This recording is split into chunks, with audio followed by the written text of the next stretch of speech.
Vishnu sir ಸಮಾಧಿ ಒಟ್ಟಿಗೆ ಏನು ನಡೀತೋ ನಡಿಬಾರ್ದಿತ್ತು ಅನ್ನೋದಕ್ಕಿಂತ ಹೆಚ್ಚಾಗಿ ಒಂದೊಂದು ಅರ್ಥ ಭಾಳ ಚೆನ್ನಾಗಿ ಮಾಡ್ಕೋಬೋದು ಇಲ್ಲಿ. ಏನಂದ್ರೆ ಒಬ್ಬೊಬ್ಬರಿಗೆ ಒಂದೊಂದಿಲ್ಲಿ, ನಮ್ಮದೇ ರಾಜ್ಯ, ನಮ್ಮದೇ ಊರು, ನಮ್ಮದೇ ಕಲಾವಿದರು. ಸೊ ಹೀಗಿರ್ಬೇಕಾದ್ರೆ ನಾನೆಲ್ಲ ಅಭಿಮಾನಿಗಳಲ್ಲಿ ಕೇಳ್ಕೊಳ್ಳೋದು ಒಂದೇನೆ, ಇನ್ನು ನಾವು ಓಡಾಡಿದ್ದಾಯ್ತು, ನೀವುಗಳು ಓಡಾಡಿದ್ದಾಯ್ತು, ಎಲ್ಲರಲ್ಲೂ ಮನವಿ ಮಾಡ್ಕೊಂಡಿದ್ದಾಯ್ತು, ದಯವಿಟ್ಟು ಇದನ್ನು ಮಾಡಿಕೊಡಿ, ಸ್ವಲ್ಪ ನೋಡಿ. ಯಾಕಂದ್ರೆ ಒಂದು ಅಳಿಲ್ ಶಕ್ತಿ ಬೇಕಾಗಿತ್ತು ಇದನ್ನ ಈ ಸಮಾಧಿನ ಉಳಿಸ್ಕೊಳ್ಳೋದಕ್ಕೆ. ಯಾರಿಗೆ ಅಧಿಕಾರದಲ್ಲಿದ್ದು ಯಾರಿಗೆ ಆ ಶಕ್ತಿ ಇತ್ತು ಅವ್ರ ಬಗ್ಗೆ ಹೇಳ್ತಾ ಇದ್ದೀನಿ.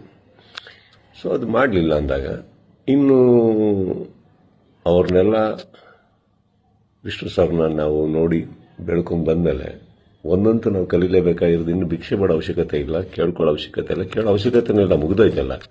ಮಾಡಾಗಿದೆ, ಮಾಡಬೇಕು ಅಂತ ಇದ್ದಿದ್ರೆ ಇಷ್ಟೊತ್ತಿಗೆ ಮಾಡಿರೋರು. ಮಾಡಿಲ್ಲ ಅಂದಮೇಲೆ ಎಲ್ಲರೂ ಒಂದು ಅರ್ಥ ಮಾಡ್ಕೊಳ್ಳಿ, ಯಾರು ಏನು ಹೇಗೆ ಎತ್ತಿಟ್ರು ಇದು ನಾವೇ ಅಂತ ತೋರಿಸ್ಕೊಟ್ಟಾಗಿದೆ. ಇನ್ನಿದ್ರಲ್ಲಿ ನೀವು ಅರ್ಥ ಮಾಡ್ಕೊಳ್ಳೋಕೆ ಎಷ್ಟಿದೆ ಅರ್ಥ ಮಾಡ್ಕೊಂಡ್ಬಿಟ್ಟು ಇನ್ನು ನಾವೇನು ಮಾಡಬೇಕು ಅಂತ ನೋಡ್ಕೋಣ.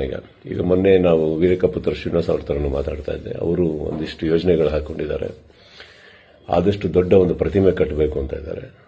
ಅದನ್ನು ಮಾಡೋಣ, ಬೆಟರ್ ಅಲ್ಲ? ಅದನ್ನು ಮಾಡೋಕ್ಕೆ ನನ್ನ ಸಂಪೂರ್ಣ ನಾನೇನು ಮಾಡಬೇಕು ಖಂಡಿತ ನನ್ನ ಕಡೆಯಿಂದ ನಾನು ಮಾಡೇ ಮಾಡ್ತೀನಿ.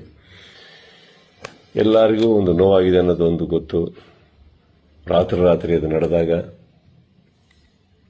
ಹೇಳಿತನವೂ ಹೌದು, ಮಾಡಿದವ್ರದ್ದು ಬಿಡಿ. ಆ್ಯಂಡ್ ನೋವಾಗತ್ತೆ, ಬಿಟ್ಟಾಕಿ, ಈಗೇನು ಪ್ರಾಬ್ಲಮ್ ಇಲ್ಲ. 10 ನಿಮಿಷ ಕಣ್ಣೀರು ಹಾಕಬೇಕು, 11 ನಿಮಿಷ ನಾವೇನು ಮಾಡಬೇಕು ಅಂತ ಯೋಚನೆ ಮಾಡಿ ಮುಂದೆ ಹೋಗೋದು ನನ್ನ ಅಭ್ಯಾಸ. ನೀವೆಲ್ಲರೂ ಅದೇ ಮಾಡ್ತೀರಾ ಅಂದ್ಕೊಂಡಿದ್ದೀನಿ. ಕೈ ಚಾಚಿದ್ದು ಸಾಕು, ಇನ್ನೇನು ಮಾಡಬೇಕು ನಾವು ಮಾಡೋಣ. ಜೈ ವಿಷ್ಣು ಸರ್.